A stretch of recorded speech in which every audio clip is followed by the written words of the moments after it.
नमस्ते प्रणाम। हम वही भोजपुरी गायक रोहित कुमार गुप्ता, जिला गाजीपुर, उत्तर प्रदेश से। और आज मैं देख रहा हूं कि पवन सिंह भैया का और उनकी वाइफ ज्योति सिंह का तलाक का मामला चल रहा है।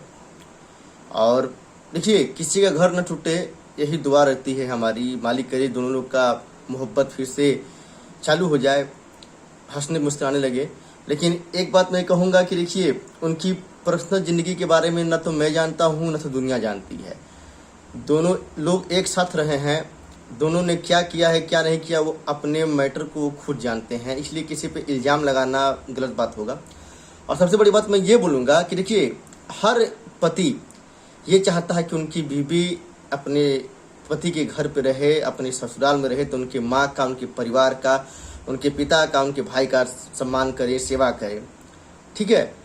लेकिन मैंने एक चीज़ गलत देखा है ज्योति सिंह का, कि वो जो है वो हमेशा वीडियो ब्लॉग बनाती हैं, हमेशा यहाँ घूमती हैं वहाँ घूमती है। ये शोभा नहीं देता है भाभी, ये गलत चीज़ है।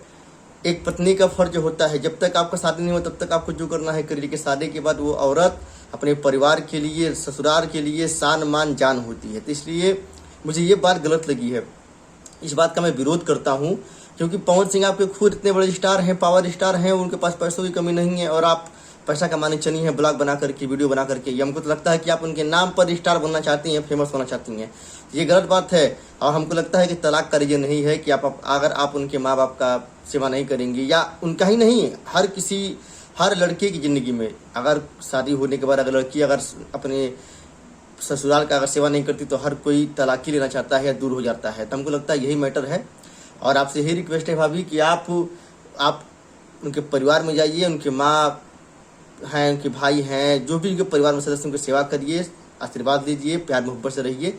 बाकी मालिक का जो भी कर्म होगा वो तो होता रहेगा। लेकिन उनके नाम पे हिट मत होइए, ब्लॉग वीडियो ना बनाइए। तो खुद कमा रहे हैं, नहीं कमाते तो चलिए एक बात है कि चलिए नहीं कमा रहे हैं, आप कमाइए।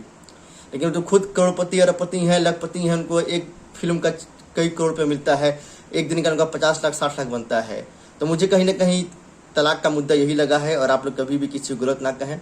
और मेरी अभी भी दुआ है ऊपर वाले से है कि इन दोनों लोगों की मोहब्बत, इन दोनों लोगों की तलाक रुक जाए और फिर से ये लोग अपनी ज़िंदगी में फिर से एक अच्छी से शुरुआत करें, मिठास से शुरुआत करें, और ज़िंदगी अच्छी से कटे। माता रानी इन दोनों लोगों को हमेशा खुशहाल रखें। बाकी जो मर्जी, जो लिखा है किस्मत में वही होगा। सबको हर हर महादेव, जय श्री राम। मेरी अगर बात किसी को बुरा लगी होगी तो दिल से माफ़ी है।